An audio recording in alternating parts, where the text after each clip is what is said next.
Assalamu alaikum wa rahmatullahi wa barakatuh. Kwa jina naitwa Abubakar Fikirini, Imamu Masjid Adil Tabata Chang'ombe na amiri wa Umata kwa Ilala.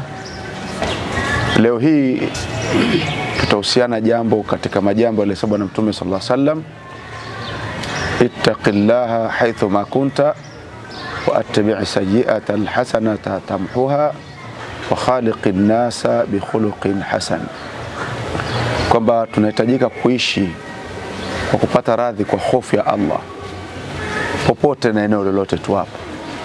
Lakini msingi wa mazingira ya kheri kwetu na kwa jamii ni tabia. Hivyo Waislamu na jamii tunahitajika kujipamba kwa tabia njema. Tabia ndio mkombozi, tabia ndio ushindi na tabia ndio pepo. Uislamu umejengwa kwa tabia nzuri na Mtume ameshinda kwa tabia nzuri. Tujipambe Waislamu kwa tabia ili tuweze kupata mafanikio duniani na akhera. Allah tubarik.